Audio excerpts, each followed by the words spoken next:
The story I'm going to cover dates back to June 6 of 1980 in the small town of Tingley, where nobody knows how a man disappeared, then reappeared 5 days later, and how they found him is also part of the mystery. Zigmund Adamski was born in Poland in 1923, but he emigrated to England in 1945 at the age of 22. This was due to World War II. Then in 1951 he got married to Leocadia Lotti Howalska. He began work as a coal miner. Now over time his wife would become ill, and she was bound to a wheelchair, so he had to spend more time with her, and he too was getting health problems.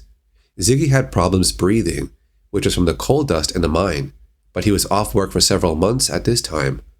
He did try to apply for early retirement because of his condition.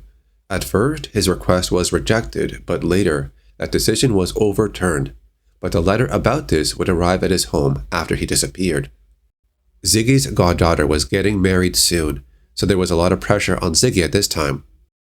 During the afternoon of June 6 of 1980, Ziggy would go to the store to get some supplies.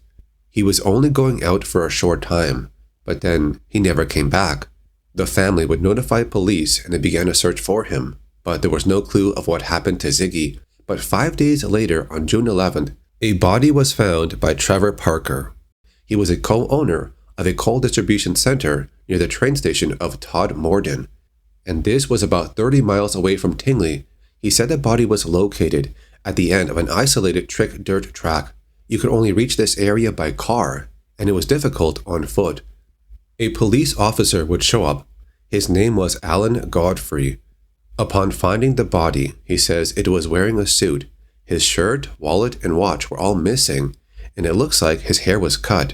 The officer also said he saw mysterious burns on the neck, head, and shoulders. At first, they had no idea this was the body of Zigmund Adamski. The body was found on a 10-foot-high mound of coal, but when the officer looked at the body, he said there was no coal dust on it, so maybe it was just placed there. The officer said the look in the man's eyes was like he was frightened to death. There was something about his eyes that just sent a shiver down your back. Have you ever heard the saying, he was frightened to death? That was the look on his face. The police force would later find out the man's real name was Zigmund Adamski. They traveled to an address in Tingley to inform Ziggy's wife, friends, and family what they found. A man named Chris was a friend of the family. He would travel back to identify the body.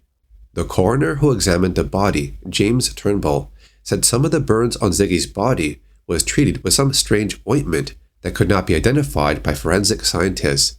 He also found a good amount of undigested food in the stomach.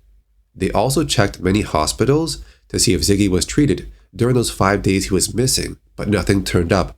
It was ruled that Ziggy passed away from a heart attack. The disappearance could be linked to a UFO encounter Officer Godfrey had about 5 months after the Ziggy incident.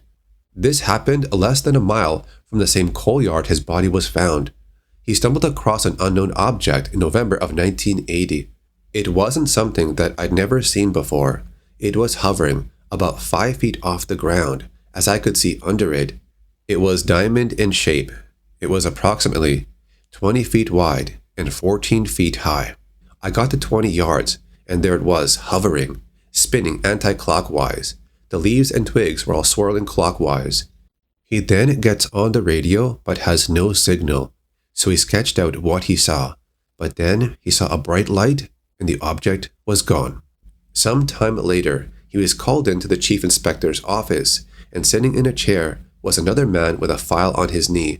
He told Godfrey to never speak to the media about the UFO incident or about the body of Ziggy.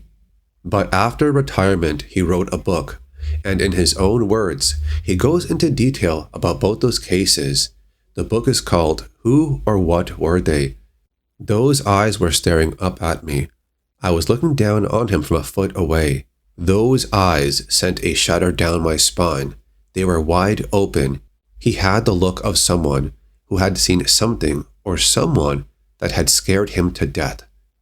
How does a body disappear from Tingley with no clues, then it reappears 30 miles away and it looks like the body was just placed there, and the wounds have this yellow or green substance on it.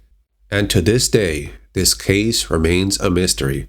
But what is your theory about this?